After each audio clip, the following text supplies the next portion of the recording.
How's it going, everybody? Welcome to the new season. It's been going for a few days, so it's high time for us to look at what has changed with the latest patch. Most of it you've seen last week already, but there are also a few undocumented changes. And since I know there will be questions about the new hero, that one will drop mid-season, meaning with title update 2 on July 27th.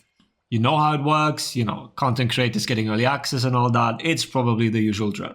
Until then, I am as clueless as all of you, so asking is pointless right now. But I do have other news as well. I've shown you last time already that long-time sponsor Viking Jewelry has offered to make a custom pendant for us. Now this is the version we've decided to move forward with. Last time there was a bit of confusion as some of you thought it'll be either or. Now this is front and back side, so you don't have to choose. I will keep you updated about this, and I'll get an early version sent to me so I can show you how it looks in real life as well. But until then, they also have some nice offers for you in the meantime. First offer and code is 20% off on their clothing section. As you can see, it's traditional stuff, but also like regular hoodies, t-shirts, and even sweatpants now. I think these are new. And as usual, use the code 20freeze at the checkout. That one is valid for the next 48 hours. And if you're interested in anything else, which will most likely be some kind of jewelry, I assume, then you can use 15freeze for 15% off until June 30th. The website also has a new layout now, so go and explore. Every time I check out the inventory, I am amazed how many new things they keep adding. And even if you don't wear jewelry, maybe it's a nice gift for family or friends. You won't regret browsing a little. All links down in the description, so even the lazy among you can have a quick look. Alright, back on topic. Patch changes. We are starting with the most anticipated one, Warden buffs. First one is forward dodge shoulder bash. The time you can initiate it now has been shortened. You can do it as early as 100 ms into the dodge. This allows for more control when initiating his offense. Why? Because you feigned earlier now. It's less time in an animation, so any interrupt attempts from your opponent can be countered earlier. No longer will you be stuck in the shoulder bash animation and then eat a light simply because you couldn't feint early enough. Well, it might still happen if your opponent is just randomly pressing buttons, but against legit interrupts, Warden should have a much easier time now. But remember that this change only affects forward dodge, side dodge still has the 300 ms minimum. Furthermore, side heavy finishes. They are 800 ms now with improved trajectory, improved hitboxes in our layman's terms. Like JC mentioned on the Warriors, then these hitboxes do not match the weapon model. That is a conscious choice to improve the hero.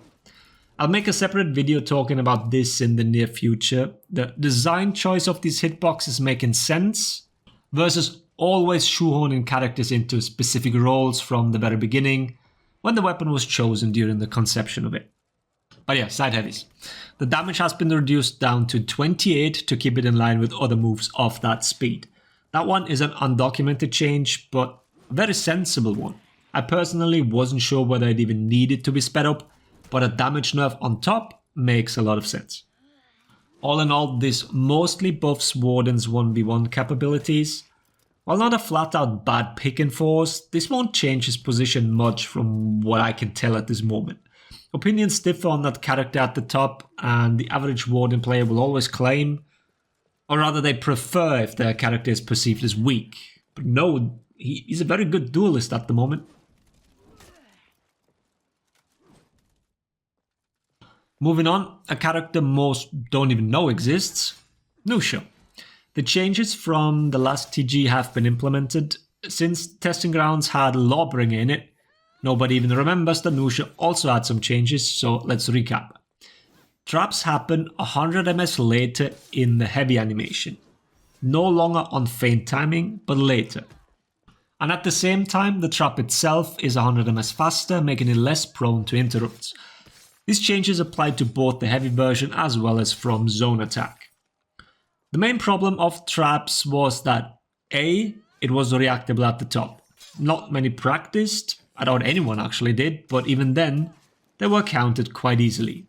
And then B, random dumb shit counters traps. People roll in their face over the keyboard, well, they have like a 73% chance of doing the correct thing against Nuxia. These changes fixed the first part. Traps are now unreactable to anybody. The problem that now occurs is that Nuxia still does a crap ton of damage. Especially her finisher heavy is so much scarier now. The damage potential she brings is immense, and then she has the best tier 2 feat in the entire game on top of it. I've mentioned this in the past, but let me reiterate. The moment Nuxia becomes playable, Caltrops needs a massive nerf on multiple fronts, like cooldown, activation time, damage, and so on. Comp already reacted and the feed is officially banned, well, as officially as it gets, but yeah, Caltrops do be kinda strong. And then there's one more undocumented change. The zone now does 32 damage, just like the zone trap. This, I assume, was a mistake. Warden's damage change made sense, but giving Nuxia more damage, even if it's on the zone, does not. So in short, this character is not done with this. To get Nuxia in a good state, further changes are needed. I hope we see them soon, despite her being the opposite of Warden. Community doesn't care about her, so Ubisoft has no big incentive to make further changes. Unless she starts being a menace and upsets those poor casual players.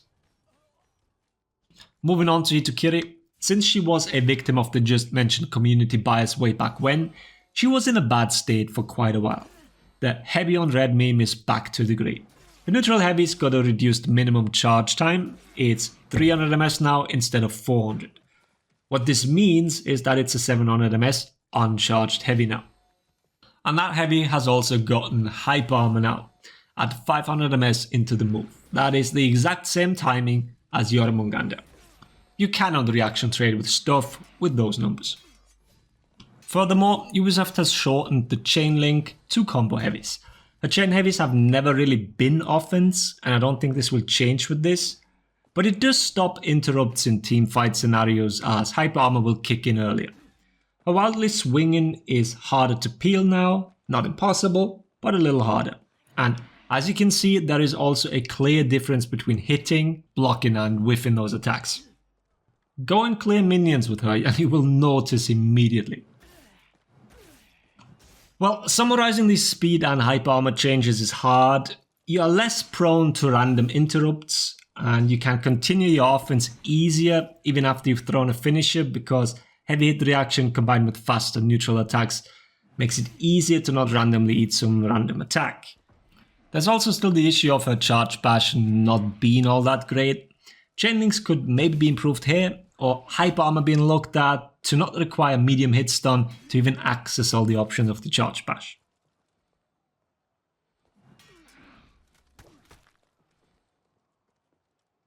The zone buff is quite irrelevant since the move still costs 60 stamina, so even if it had Magi level hitboxes it wouldn't make a big difference. But it's quite the opposite. This move has exactly the hitbox that you'd think it does. It follows the weapon model perfectly. All in all, Hikaru is in a better state I'd say, but at the moment I'd also say she's not looking at some meteoric rise in tier lists anytime soon.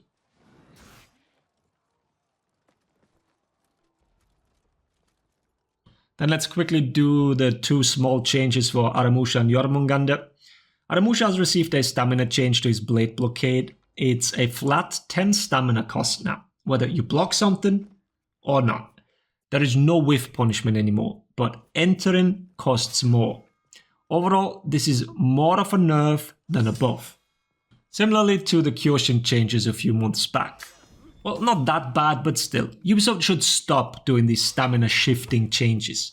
Just buff it, stop trying to add compensation nerfs to it, and then selling it to us as a good thing. This was not a good change.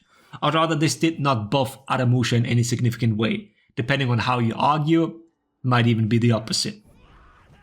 And then George, well, our change isn't in yet. The patch notes said yes, and then Twitter said no.